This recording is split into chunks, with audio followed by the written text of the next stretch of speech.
coming from a self-worth, self-esteem issue, what causes me to eat more to make myself feel even worse than what I do right now?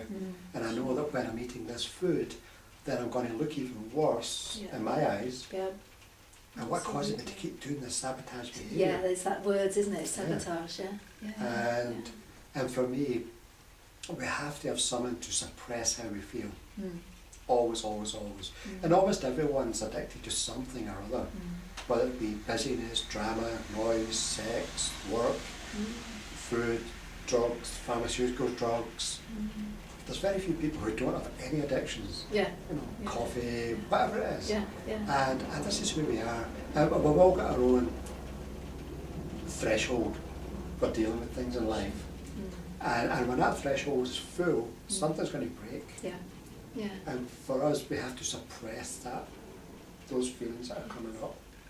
And it's a strange situation. You know, if somebody came from Planet Zork and said, well, I've got this issue going on that I'm overweight, or I carry more weight than I want to, and then I eat, and then I put on more weight, and they go, well, stop eating. Simple. Yeah, absolutely. But it's not like that. No, it's not that easy. No. And personally, I don't work with people with weight issues. I refer them to a friend of mine who specialises in that. I sent them to a lady called Pam Ashcroft in Isle of Man. And now Pam's wonderful because she does EFT, NLP, hypnosis, whatever. And she specialises in that field. Which is great, isn't it? And she's excited about it, and she's been there herself, and she's a mother. Great. And most of our stuff comes from childhood. And there's so many issues around food and eating. Oh, totally, from childhood on. And we build up conditions, don't we? And mental maps that then trigger us to eat in a certain way. Of course, and abuse yourself. Because, you know, overeating is just a form of abuse, that's what it is. And whereas, say for instance, our parents or the people who are caregivers or other people around us, or relationships with the people who beat up on us, emotionally, mentally or physically, whatever, then we then take on the job, whether they're around or not, so we now become the abuser beater-uppers of the abused, and we carry on the whole process. And it's just so ingrained in our behaviour. So, and we can't get out of that cycle when we have major self-worth issues. No, sure. It just can't get done. And this is one of the things that I find so interesting, you know, from a well-being coaching point of view. I think sometimes actually a bit of a health warning around it, that everybody's stories are so intricate and so unique to them. Definitely. Actually, as a coach, I almost can't go there because it's not my role to do that. Although one of the things that I think is so fascinating is to try and understand what the story is that somebody is living and eating through.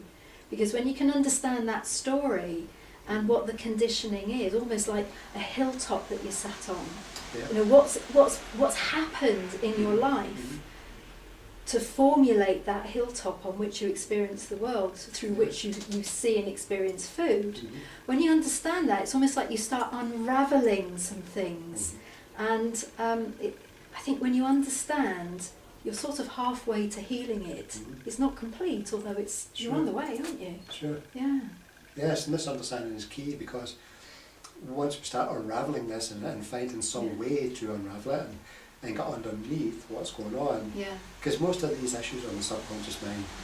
And absolutely. And I remember I was working with a lady on other self-worth issues, and she said to me, Bill,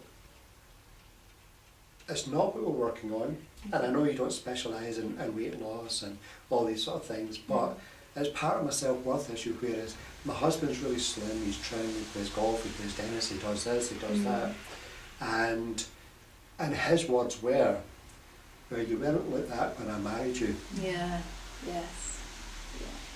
And you don't turn me on anymore. How does that make a woman feel? Absolutely, And the only word she could say was, well, if we hadn't got together, and 3 children later, if you'd have had the children, maybe you'd be a bit different. You know, absolutely. but that's life, and life just takes us over. But when people are saying those negative things and putting us down, first of all, this is the important part, first of all, we have to be carrying that energetically already. Yeah. For that to affect us. Yeah. And we wouldn't attract someone energetically, and it's all unconscious, by the way, nothing up here, not in the right mind would attract someone who treats them bad. Yeah, no, absolutely. So it's this unconscious energy. We attract people who show us and treat us in a way that we've been treated in the past. Yeah.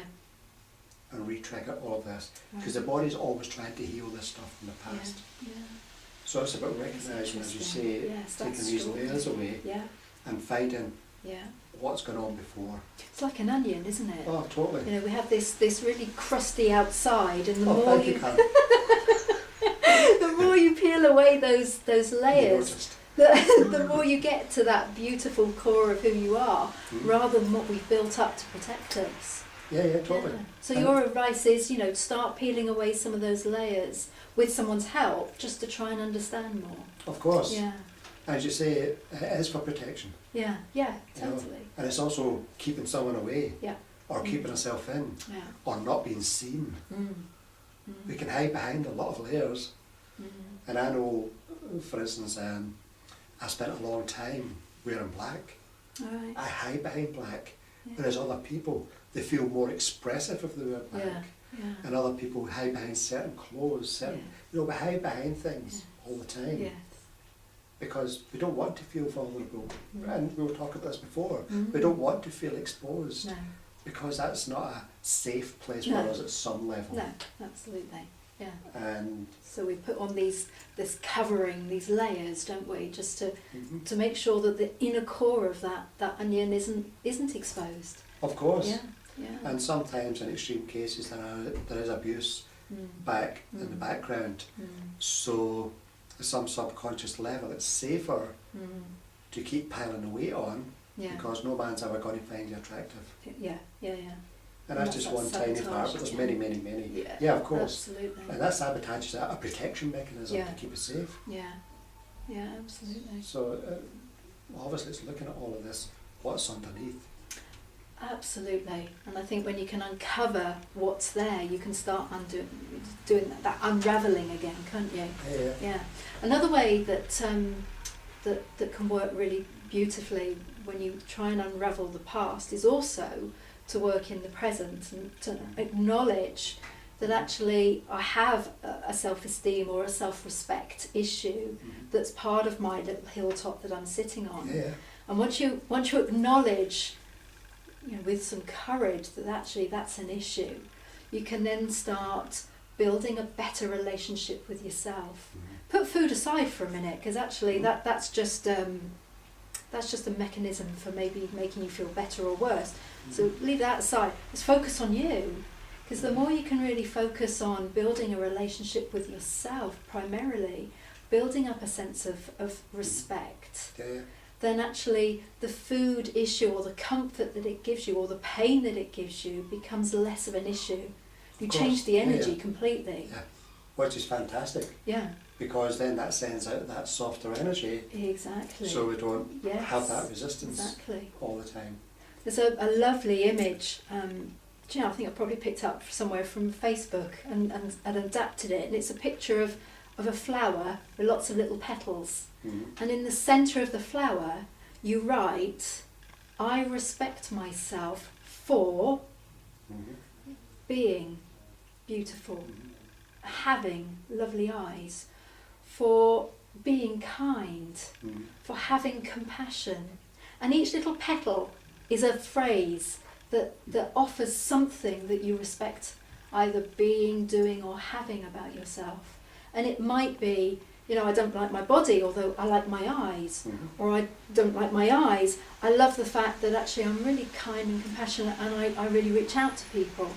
You build up this flower and make it colourful and vibrant. And it's one really great way of starting to build a stronger relationship with you. And just really starting to build some affirmations around, I am learning to respect myself.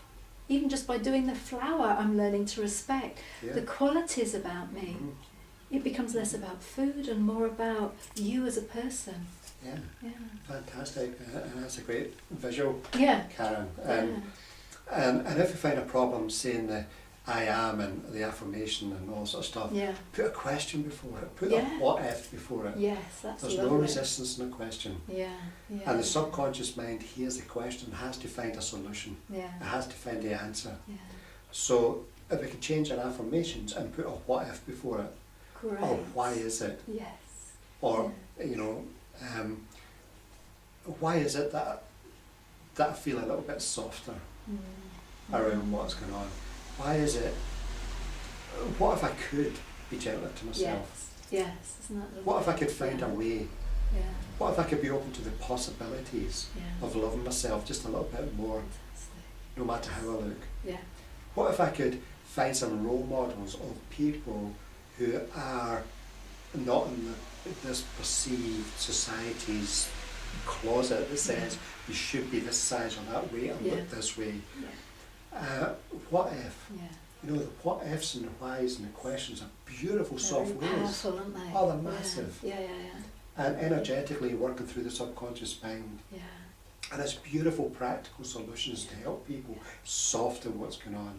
Absolutely. Because the energy precedes everything that happens in life. So anyway we soften that energy, Yeah. then Makes there's less better. resistance going out. Yeah. Absolutely. And it's beautiful. Mhm. And what if I could find a way to love myself more? Mm. And even if I'm using EFT with people, I very rarely say the words that we're supposed to say. Like, I'm meant to say, well, even though I have this issue, I deeply and completely love and accept myself. Mm. Yeah, because they don't. It's not true. No. Yeah, Yeah. totally. And that's why I love the idea of look at something about you that you do like. Not even love necessarily. I like my eyes, I like my hair, I Yeah. like my teeth. Doesn't matter what it is. It's Yeah. learning to start building up. Yeah. That's self-respect. Yeah. Yeah. Or I appreciate. Yes. Or I'm learning you to know. value. I like that phrase. I'm learning to. Mhm. Because I think people have said to me, I love your word softer. It feels softer than I love who I am, because I don't. Well, how about I'm learning to Yeah. love who I am, or I'm learning to appreciate myself more. Yeah. That's about forward movement. Mhm. And it's better than where you're being stuck, held in right now. Yes, definitely. Many years ago I used to work as a personal trainer, Yeah. and I used to teach step aerobics classes and aerobics and taught thousands of classes over the years, and I used to take people around the gym, go to the homes, take them for exercise. Right. And it taught me a lot, Karen, because I'm working with these people, and some of the people you take around the gym or whatever you do, and these people in society's eyes were stunningly beautiful, Yes. with Yes. perfect bodies in society's eyes. Yeah. Not in theirs. In Yeah, here. Absolutely. I couldn't find a flaw. Yeah. It's impossible to find a flaw. Yeah. And when you're working with a personal trainer with people, you're in close contact. Yeah. And I'm like, what is it? Mhm. And one lady said to me, well, I've got one bone in my spine that's out. Ah, gosh. Yeah. That was all. Yeah. Yeah. That was it. And did that beat up on her? Yeah. You bet it did. Yeah. Oh, of course. You know, and this is what it That's is. amazing. How minuscule is that? But to her, that was the world. Yes. She had to wear dresses and clothe herself so as that little bone didn't stick out. Yeah. Yeah. Now, lots of people who have got, you know, big issues going on for themselves or about how they look, we go, get a grip, Yeah. get a life. That's it. Except But it's back that's to the what's important to stories, them. isn't it? Yeah, Exactly. totally. Yeah. But there's having to be perfect. Yeah. And this is the big problem that, you know, in our society where women are judged on how they look. Yeah. Yeah. Men are not judged on how they look. Yeah. If I was judging how I look, God, I We'd have still serious love problems. you. We'd still love you. I don't give a damn. Oh, okay. Because I'm comfortable in my own skin. Absolutely. And this is that's the it, key isn't to it all. Yeah. It's about being comfortable with who we are Absolutely. from the inside out. And Yeah. beauty radiates from the inside Yeah. out. Yeah. And sensuality and sexuality and everything about us comes from the inside out. It's all an inside job. And how we feel about ourselves comes from the inside out. Yes, absolutely. And I use the inside out approach such a lot in my coaching work. And from, if I put my nutritional head on just for a minute, That inside-out approach is so important. If you think about a car, can a car run without the right fuel? No. What about the plants around us? Can they thrive without the right soil? No, they can't. If we could change the way we see food and eating, and really think about what you choose to eat as being fuel for your body, then actually we can change our relationship to food. You know, if you're going to eat a bag of carrots, then you're still eating. It might not be dealing with the issue, although better fuel that you're consuming. Change the way you see food so that you're approaching it from an inside-out point of view. Yeah, and it also changes your taste buds. Yeah, absolutely. And also the body's always, I mean, I'm not a naturopath, but lots of my friends are, and they tell me that the body's always crying out for nutrition. Yeah, yeah. And when we don't get the true nutrition, the greens and the fruit and all that sort of stuff, then the body will keep crying. Yeah. And the more we suppress it through the chemical food, that is massively addictive. Yeah. For that very reason, it's addictive because they want it to be. Yeah. So the more nutritious food we can have, it lessens, it dampens down this massive craving, because there's never enough. Yeah. You can never get enough nutrition from non-nutritious food. Yeah. It's impossible. Yeah. But again, we have to deal with this gnawing, this needing from the inside to be loved, to be accepted, to be nurtured, to be cared for. And the basic human need from every human being is to be loved and accepted. Of course it is. And if that wasn't there back from the early days, and if it's not there, then we're hitting the head with a big stick. Yeah. And so it's finding ways to soften that resistance to accepting ourselves, to being with people who respect us, and and understand that story. When you can understand the story that you're playing out, unravel that, and some clarity will come from it. Yes, that might move you an inch or half a centimetre, it doesn't matter. It's about forward movement, isn't it? Definitely. And the one thing I want to say is self-worth issues are endemic in society. Yep. Oh, yeah, absolutely. And the one thing I'd love to say to any women especially, because women generally have self-worth issues, men have insecurity issues. We're different species. Yes. Yeah. And that can change, and there's a bit of a crossover, but generally speaking, and is that most other women on the planet have got the same self-worth issues. They just manifest in different ways. And it's all about just being kind to yourself just a little bit. And understand that you're not alone, you're not the only person with that feeling of not being good enough, not enough, that it's universal, it really is universal. And no matter what sort of woman you aspire to be, that woman has got a good chance of having self-worth issues as well, just in a different way. So if there was if a message we could leave this session with, Bill, I guess one of the things I picked up from you there is just find one way, just one small way you could be kinder to yourself. 100%. And you start making that snowball start to gather momentum.